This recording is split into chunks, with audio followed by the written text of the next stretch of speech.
You the kind of pilot that's got just a little bit of extra money in your pocket and you want to get around in style? Man, I got a warp shuttle you're going to want to look at. Let's check it out.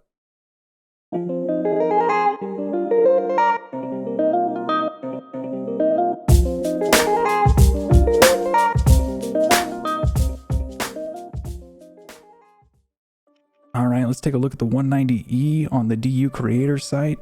This is from LiftOff. The creator's information is here on the side. The ship is sold as a token only. Touts itself as having 250 tons of lift out of 1G. It can seat 4 people. It's got a Surrogate VR Station, res node, and pilot controlled door and ramp for easy on and off boarding, so you don't have to get out of your chair. I can't wait to show you guys this ship, so let's go ahead and jump in game and take a look at it. Alright, welcome everyone. I present you the 190E from LiftOff. The sun is setting on Simeon, and what a better way to show off the accent lights and puddle ramp light here than as the sun is setting. In the daylight, this ship looks equally as beautiful, but I love these blue LED accents, which you can change. They're kind of tucked away and hidden in there. The creator was telling me how to get to them. I like the blue. I don't care. I'm not changing it. I hopefully don't plan on wrecking this thing, so I don't have to worry about it. But man, I like being able to look down like into the interior. It's got a really cool front view. Canopy glass looks great. That's that new stuff. We'll take a walk around here on the right-hand side of the ship. There's these little fuel fillers, and they're not actually the fuel tanks. That's access to the atmospheric brakes that are kind of hidden in there. On the back here, we've got 2 large atmospheric engines, a wing stack, and a large space engine.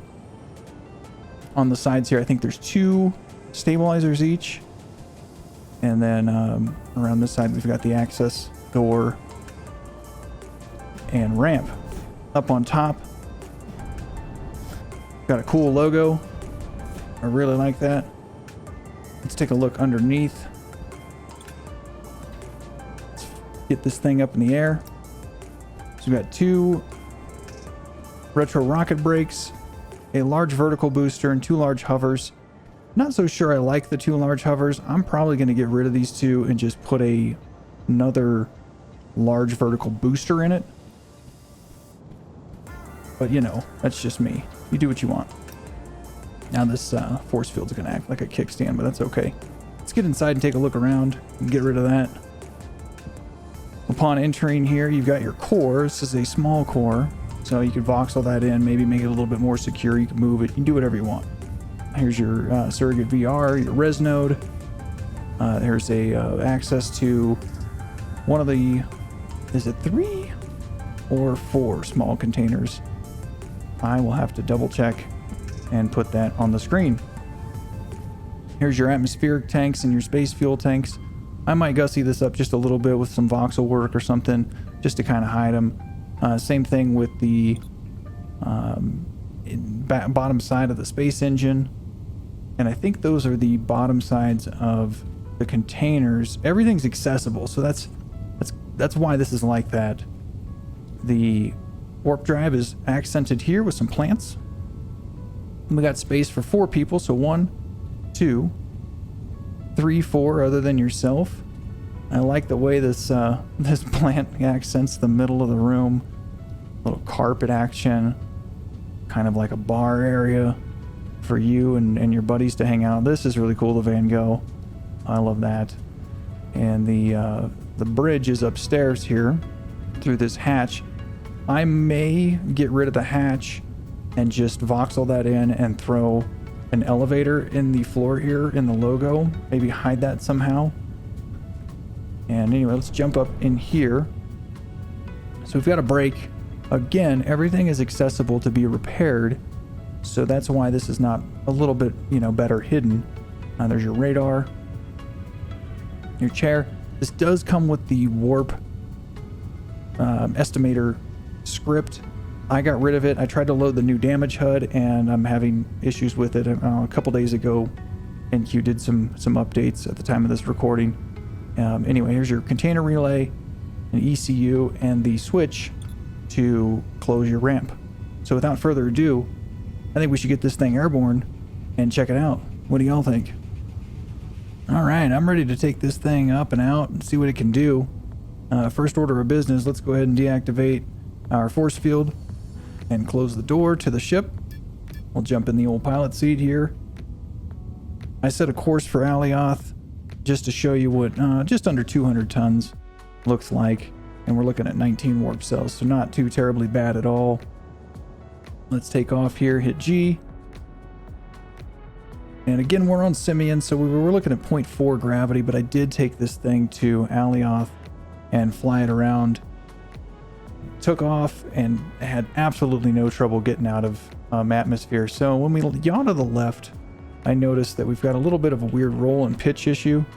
When we go to the right, it tends to go down, but it doesn't have that weird yaw roll thing. Pitch, all kinds of... I'm not sure what's going on. So maybe there's some adjuster stuff that could be moved around. Who knows? We're going to go ahead and rush right into the sun. We've got two large atmospheric engines and that large space engine. I'm going to pitch this thing up to darn near vertical. I'm going to roll that throttle up and undo the brake. And this thing's just going to take off like a rocket, man. It's cool. So we're going to rip up out at the atmosphere here. Let's just do a barrel roll just for giggles. There we go, back to center. I like doing barrel rolls. I don't know why. We're not actually going to go to Alioth, but this thing's got plenty of acceleration. As you can see, we're almost hitting 1,000 kilometers an hour. And if you are on a flat plane, you are definitely going to want to set the cruise control because you can and will burn up. So we got that space engine kicking on. She's fired up. And we are ripping right out of the atmosphere here. As you can hear, we got a little bit of heat buildup, but we're at 0% atmosphere, so I'm not too terribly worried. Let's just go ahead and just roll this thing back. I'll make everybody sick.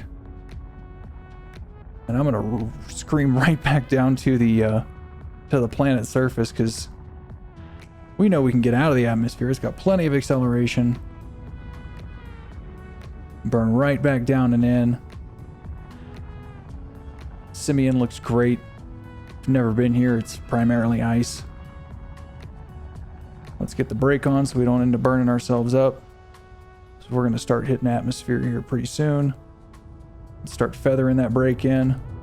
Keep it under 1,000. Level her out. And whoops. There we go. Back in. Gliding.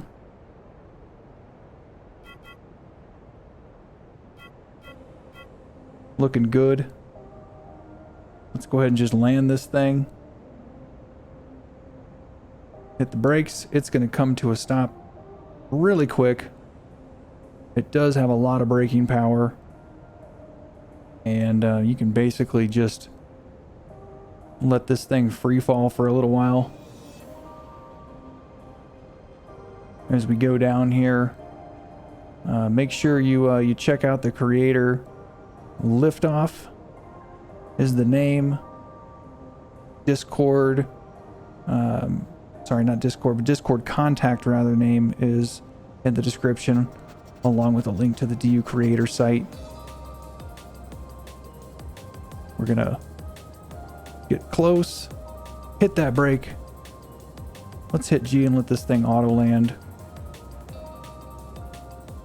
Beautiful ship.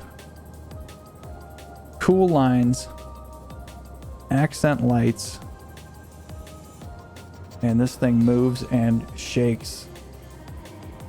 One of my new favorite ships. Let's just get away from that little ridge. I didn't realize that thing was there. All right, let's let this thing land. There we go, touching down. Smooth as butter. You don't even have to leave the pilot seat to open your door, turn the ramp on, let your friends come in. I hope you love this ship as much as I do. Pick one up. You won't be disappointed. And there you have it, the 190E. A luxury warp shuttle that'll get you around in style, but won't break your wallet doing it. Link for the creator's information is in the description below. Make sure you hit that like button, hit that subscribe button. It helps me out, helps me bring videos like this to you. And until next time, fly dangerous. We'll see you around.